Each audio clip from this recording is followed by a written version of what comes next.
నిజాయితీ అంటే పూర్వం ఇలా ఉండేది. అది ఒక చిన్న గ్రామం. అక్కడ విద్యుత్ సౌకర్యం కూడా లేదు. ఆ గ్రామానికి సర్వే చేయడానికి ఒక ఇంజనీరు వచ్చి తన పని పూర్తి చేసుకుని రాత్రికి గ్రామ పెద్ద ఇంటికి వెళ్ళాడు.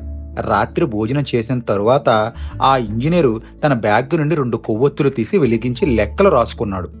తరువాత ఆ కొవ్వొత్తులు ఆర్పి మరో కొవ్వొత్తు బ్యాగ్ నుండి తీసి వెలిగించి పుస్తకం చదవసాగాడు. అది గమనిస్తున్న గ్రామ పెద్ద, అయ్యా, ముందు వెలిగించిన కొవ్వొత్తు వెలుగులోనే ఆ పుస్తకం కూడా చదవచ్చు కదా, దాన్ని ఆర్పి వేరే దాన్ని ఎందుకు వెలిగించారని అడిగాడు. అందుకు ఆ ఇంజనీరు, మొదట వెలిగించిన కొవ్వొత్తు నాకు ప్రభుత్వం ఇచ్చినది, దాని వెలుగులో ప్రభుత్వ పనులే చేశాను. ఇప్పుడు నా ఆనందం కొరకు నా సొంత కొవ్వొత్తు వెలిగించి చదువుతున్నాను అన్నాడు. ప్రభుత్వ సొమ్ము కాజేయాలని చూసేవారే ఎక్కువగా ఉంటారు, కానీ ఇతను ఎంత నిజాయితీగా ఉన్నాడని ఆ ఇంజనీరు వంక అలాగే చూస్తూ ఉండిపోయాడు ఆ గ్రామ పెద్ద. ఇంతకీ ఆ ఇంజనీర్ ఎవరో తెలుసా? మోక్షగుండం విశ్వేశ్వరయ్య. అప్పట్లో ప్రభుత్వాధికారి అంటే వారి వినియోగించే సొమ్మంతా ప్రజలదని, వారికో బాధ్యత, భయము ఉండేది. కానీ ఇప్పుడు పరిస్థితి మరోలా ఉంది.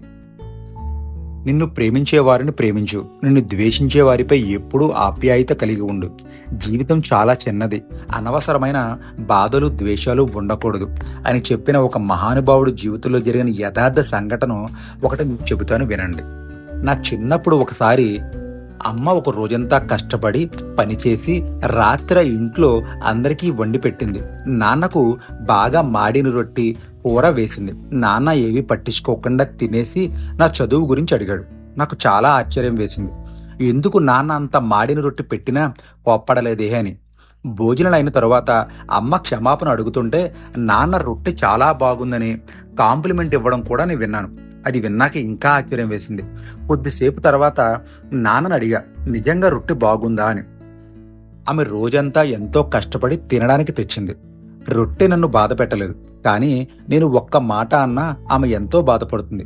ఎవ్వరూ పర్ఫెక్ట్ కాదు, అందరి జీవితాలు అంతే, నాన్నగారు చెప్పారు.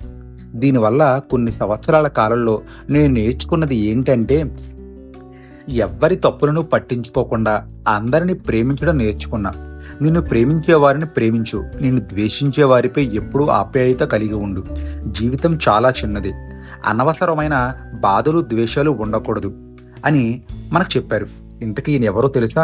మన దేశం గర్వించదగ్గ మహనీయుడు అబ్దుల్ కలాం గారు.